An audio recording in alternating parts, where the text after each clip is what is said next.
Born to be win. Live as a king. Play with pride. Arema.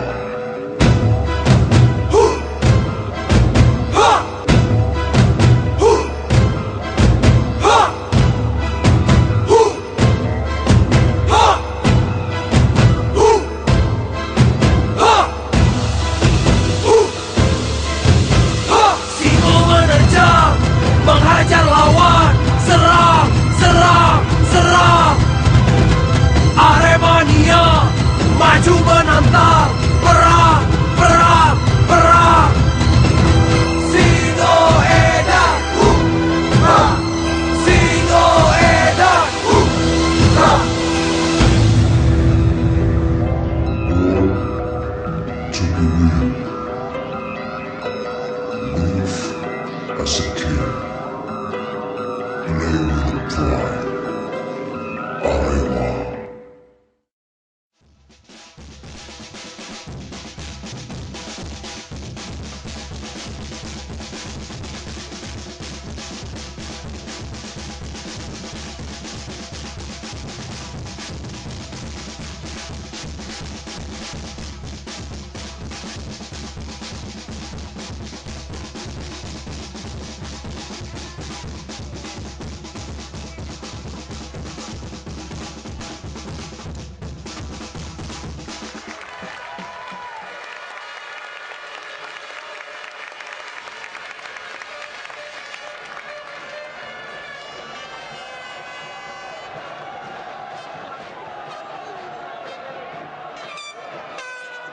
Arema itu darah kami. Arema juara. Arema.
Saudara, pendukung klub sepak bola kembali berulah. Supporter sepak bola Selamat sore pemirsa, supporter Simo Gunung dan pertokoan Kupang Indah.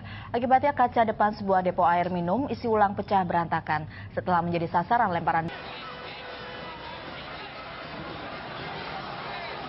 Situasi semakin memanas saat kedua kelompok supporter terlibat aksi saling lempar bungkusan makanan dan air mineral ke arah lawan. Tidak ingin berujung bentrok, personel Dalmas Polres Malang yang berjaga turun melerai dan memisahkan kedua kelompok tersebut. Beruntung kericuhan ini tidak berlanjut menjadi bentrokan fisik antar supporter. Sepak bola dalam perkembangan sejarahnya memang berawal dari bibit-bibit kekerasan, di mana olahraga tersebut sejak awal memang mengandung unsur kekerasan, di mana di dalamnya termasuk ada unsur paganisme, penyimpangan agama, kemudian di dalam aktivitasnya ada semacam kekerasan, bahkan bila perlu dengan penumpang darah dan seterusnya. Termasuk kalau misalnya itu yang banyak terjadi di Eropa dan Amerika Tengah. Adapun sepak bola atau permainan yang menggunakan bola sepak itu kalau yang berangkat dari Asia, Cina, Jepang, termasuk di Asia Tenggara, kekerasannya hampir nggak ada. Jadi lebih banyak unsur kekerasan itu justru kalau saya lihat dari Eropa dan Amerika Tengah. Kalau misalnya yang berangkat dari Cina, kemudian di Jepang itu tidak ada unsur kekerasannya, hanya sekedar juggling bola. Bagaimana mempertahankan bola di atas, itu lebih banyak ke arah aktivitas pengolahan keterampilan yang mempertahankan bola di atas.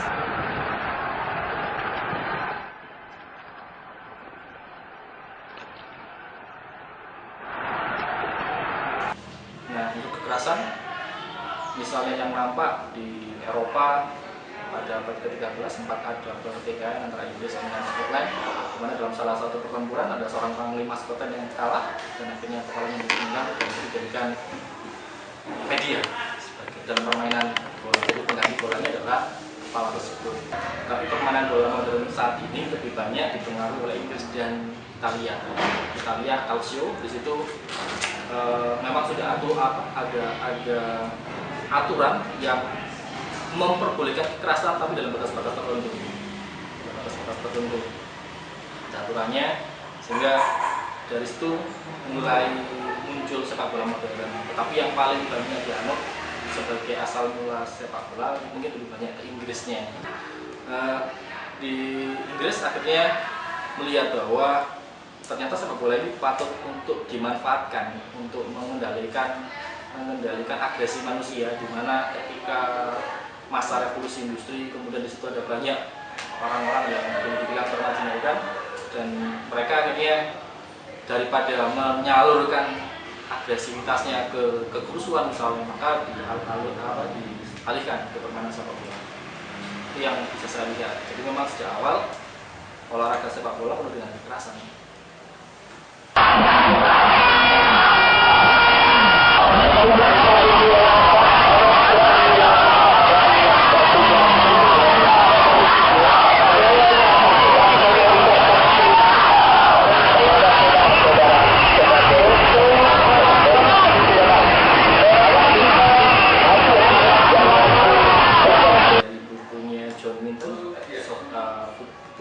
Soccer and Society, The Case of Hooliganism. Nah, di situ ada 3 teori yang diulas dari tiga orang yang berbeda, mulai dari Ian Taylor dan Park itu menggunakan perspektif Marxisme. Teori yang kedua menggunakan perspektif ritualized aggression atau agresi yang diritualisasikan, dan yang ketiga adalah perspektif historis. Kalau dari perspektif Marxisme yang disampaikan oleh Ian Taylor, dia melihat bahwa sebenarnya di Eropa sebelum Perang Dunia Kedua yang banyak bermain sepak bola itu orang-orang kalangan bawah, kelas pekerja. Di situ ada unsur maskulinitas, bahwa mereka yang bermain sepak bola akan cenderung orang-orang yang macho, terlihat seperti itu, cenderung maskulin dan seterusnya. Dan itu cocok dengan subkultur kelas pekerja tersebut. Namun pasca Perang Dunia Kedua, di mana permainan sepak bola mulai semakin terprofesionalisasikan, di mana pemain sudah mengambil jarak dengan penggemarnya, di mana mereka semakin bergaya hidup jet set, kemudian dengan gaji yang tinggi, tentu mereka juga memiliki tingkat sosial akhirnya yang lebih tinggi lagi. Secara garis besar ya, semua kekerasan kita anggap saja kekerasan supporter dalam hal ini adalah fenomena hooliganisme.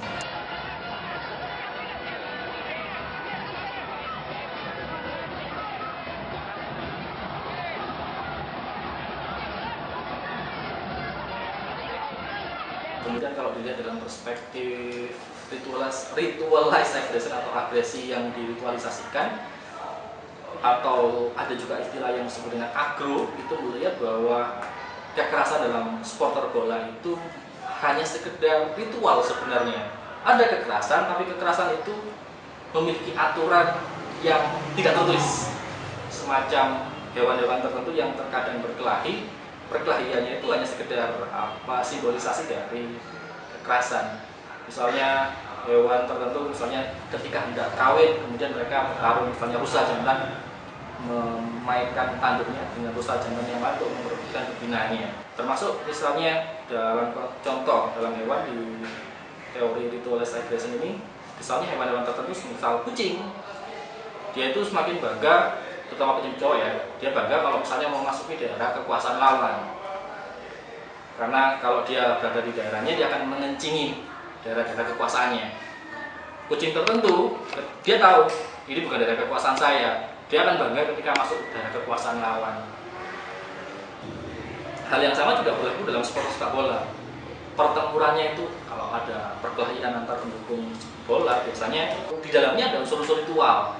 Mengapa supporter tertentu menggunakan atribut demikian, misalnya katakanlah kalau Aremania pakai atribut biru, bonek untuk mempertegas bahwa mereka bonek dengan dengan hijaunya, kemudian dengan berbagai macam istilahnya aksesoris dan lain sebagainya, termasuk kata-kata misalnya hinaan kepada supporter lawan dan seterusnya. Termasuk di dalamnya barangkali di aksesoris tersebut juga menunjukkan misalnya maskulinitas mereka, atau menunjukkan bahwa mereka itu hebat, lebih maju daripada yang lain, atau terkadang dengan ada kata-kata yang menghina kesebelasan lain atau kelompok supporter lain, kita seringkali dibuat semacam.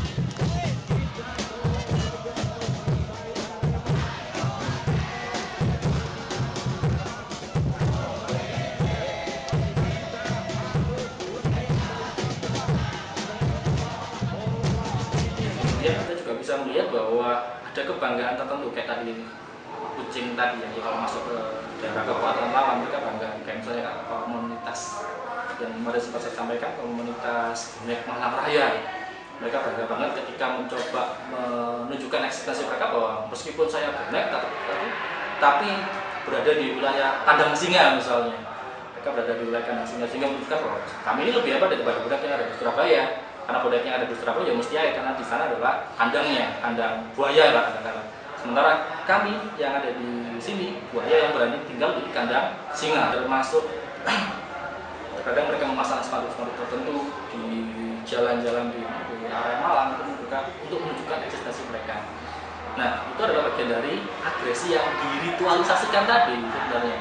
Tidak harus dalam bentuk kekerasannya, tidak harus dalam bentuk kontak fisik, tapi bisa dalam bentuk kata-kata, bisa dalam bentuk tulisan, atau dalam bentuk kreativitas yang lain, kayak tadi kaos dan sebagainya. Itu yang teori yang kedua dalam perspektif ritualized aggression atau agro.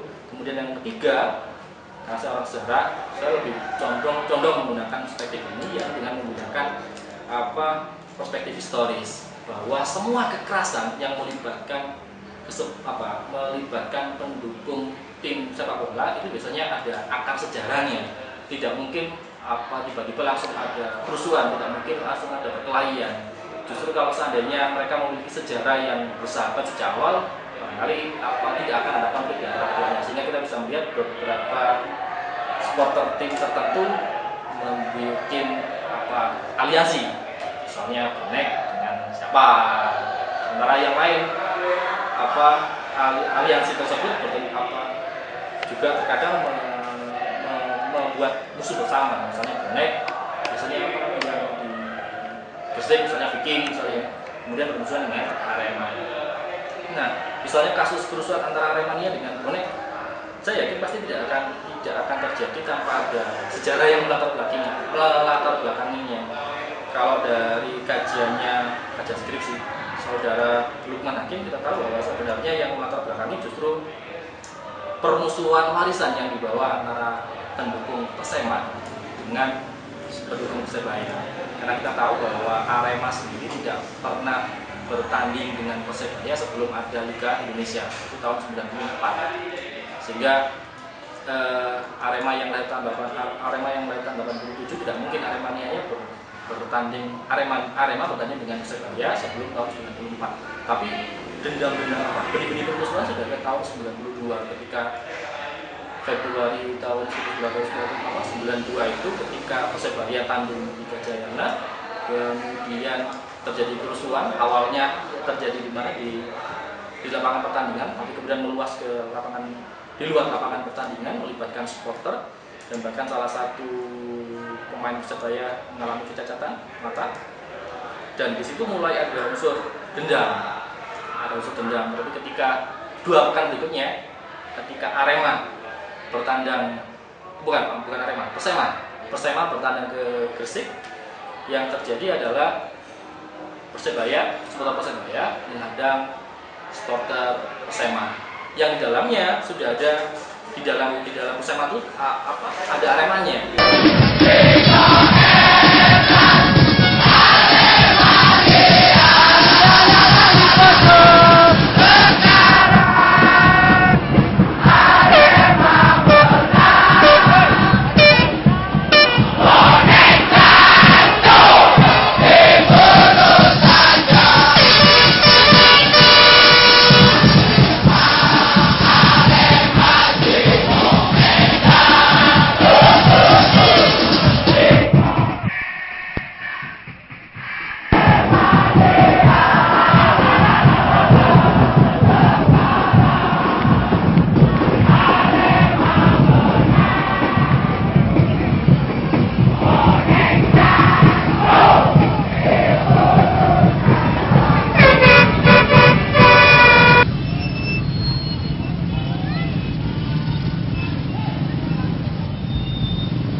di manusia. Dalam itu saya cuma ada klik menurut kalau hasilnya Pak ikut waktu bonek masih belum ada, kata-kata bonek itu sudah muncul dalam diri kita ya, bonekan. Dulu pada main banyak yang kita berpikir kenapa berpikir kok dulu. Kalau tubuh itu berarti roda perekonomian kota Malang akan terganggu. Pernah terjadi di saat kejadiannya revolusi tahun 98. Semua mahasiswa seluruh Indonesia demonstrasi. Solo terbakar, Jakarta terbakar. Kenapa? Kita sama teman-teman waktu itu Aremania Aspara. Jangan sampai kota Malang ini terjadi kayak Solo dan Jakarta. Bukannya kita anti sama inklusi, tapi kita nggak mau. Hanya kita rapatnya saya sama teman-teman, dan saya jadi dirjen mulai tahun 19. Dan saya nggak ngerti kenapa kok saya pada waktu itu memang bukan cuma sama Mepek, pernah Mas Endi, pernah Anjoko, pernah Boni, dan adik saya itu juga. Dan siapapun bisa, aku ya kalau saya bilang itu bisa. Dan di sini di area memang nggak ada suatu ketua ataupun organisasi. Kita memang beda dari sport yang lain. Mungkin DJ, mungkin bersih, dari green ataupun boleh ataupun bersih atau bersama. Mungkin kultur kita yang berbeda. Karena teman-teman menganggap kita nggak mau, kita sesama temannya nggak mau karena sila atau perbedaan kedudukan di antara sesama temannya. Kita beranggapan semua temannya itu sama, nggak ada perbedaan. Saat berdiri sama itu sama ada. Karena dengan apa itu semakin nggak ada perbedaan, semakin perbedaan nggak ada. Contoh, seandainya masih ketua ya, saya kalau ketemu sama ketua, pasti saya ya pasti itu hukum inisiatifnya hukum alam. Ya mas, kalau saya ketemu sama kita yang kopi makan, karena saya memang hukum itu nggak. Jadi sebenarnya semakin mempererat kita nggak ada sisi yang penting adalah loyalitas. Seorang apapun belum tentu seloyalitas bulan. Jadi dan ada sendiri juga dengan adanya sendiri juga mengangkat kehidupan ataupun perekonomian bersama dari segi ekonomi banyak tukang sablon banyak dan juga kaos dari tingkat pajak dari asongan angkot sampai media elektronik menjawab kalau ada main orang pasti habis pangkalan dari orang jam 6 pagi udah habis rating TV TV rating tertinggi adalah Arema. Kalau Arema salah. Ya, kita sebagai Arema kita nggak kita sebagai supporter nggak cuma berlalu, nggak cuma Facebook.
Suatu game dari ulukan yang ada di Malang.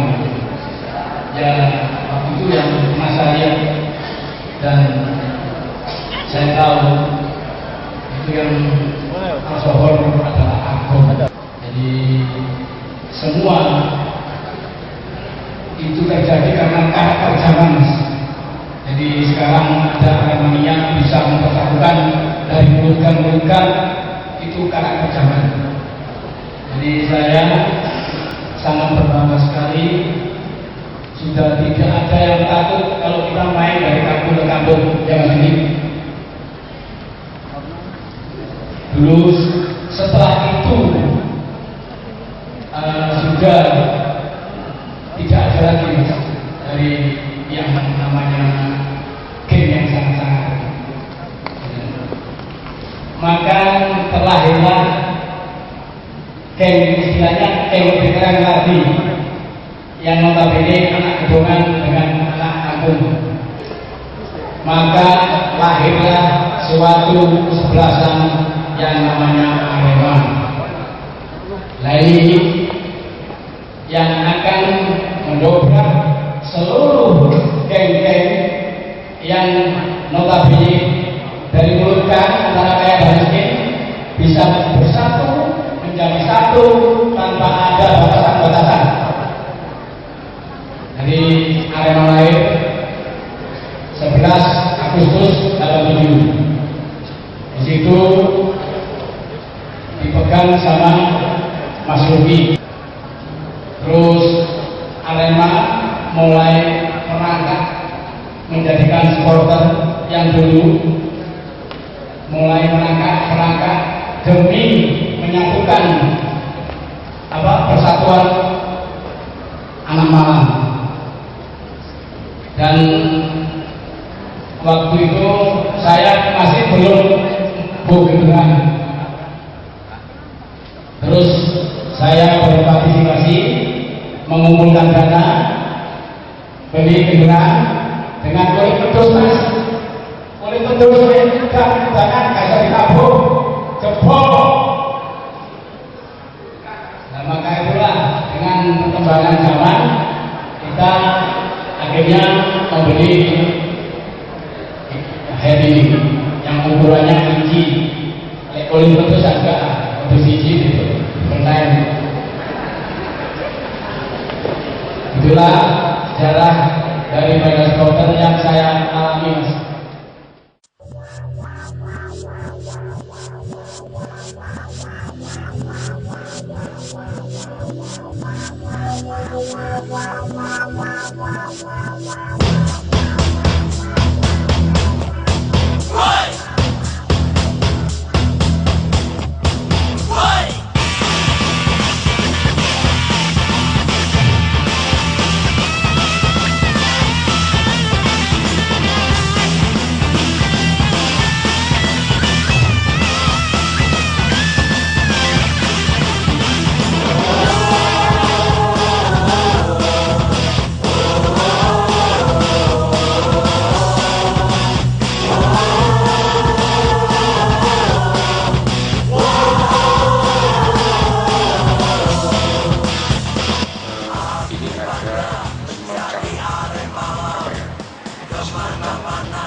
titik satu.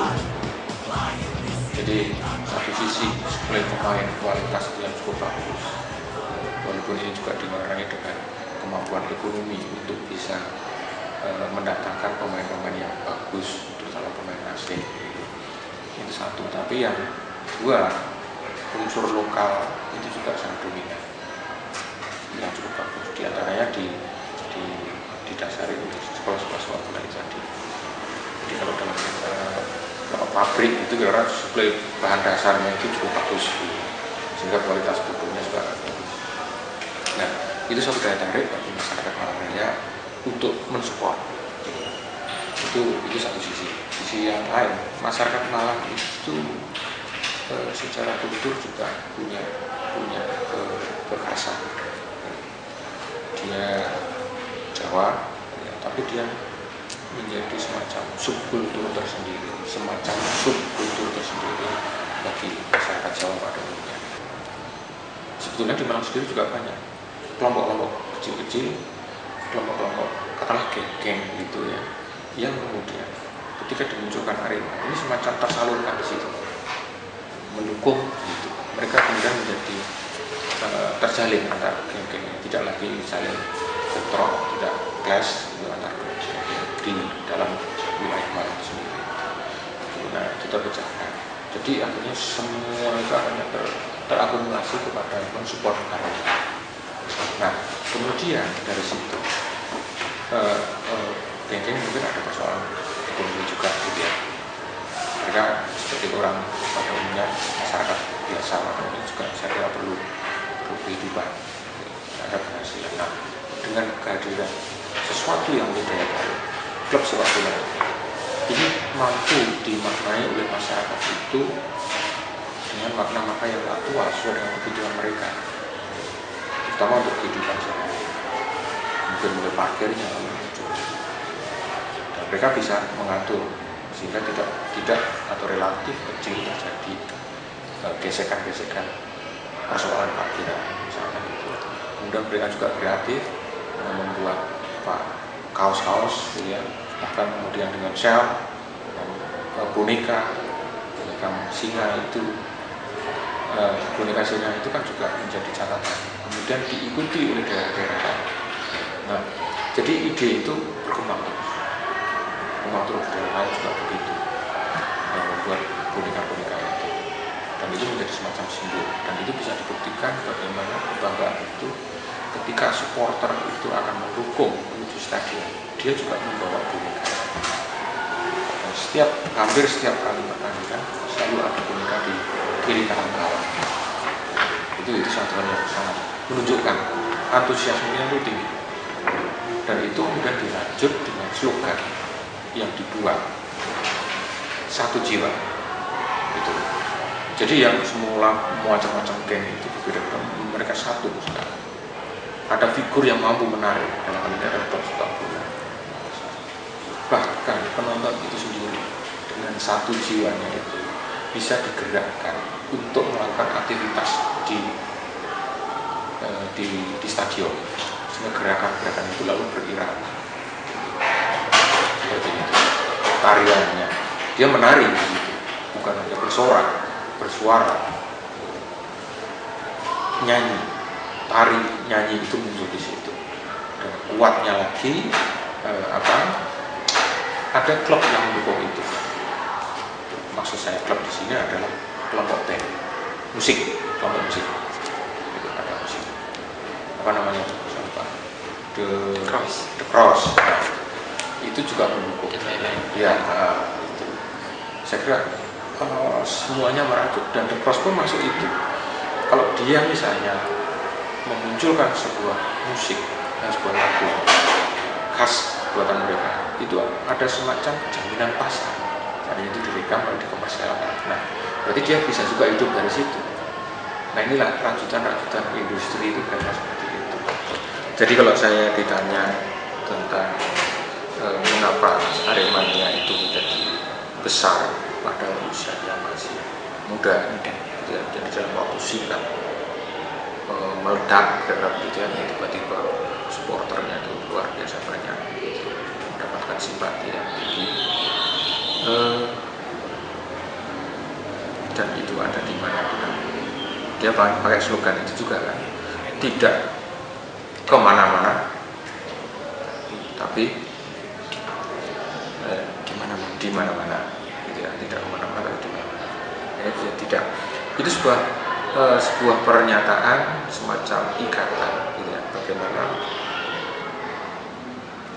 Arek Malang ini tidak akan kemana-mana, tidak akan mendukung kemana-mana, tapi dia cukup di sini saja, tapi mendukung yang satu, yaitu Arema. Itu satu hal yang saya kira mengapa jadi cukup tambah besar dengan tiba-tiba, karena ada semacam ikatan itu lalu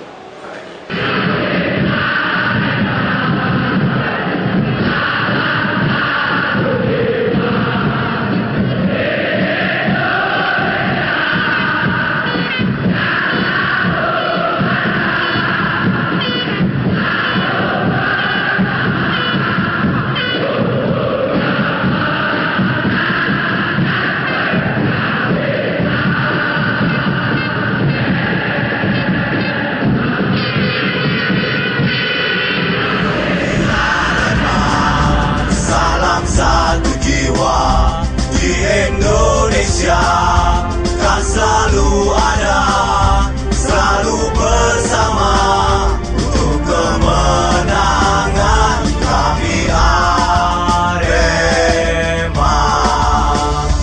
Kami Arema, salam satu jiwa di Indonesia, kan selalu ada, selalu bersama untuk kemenangan kami Arema.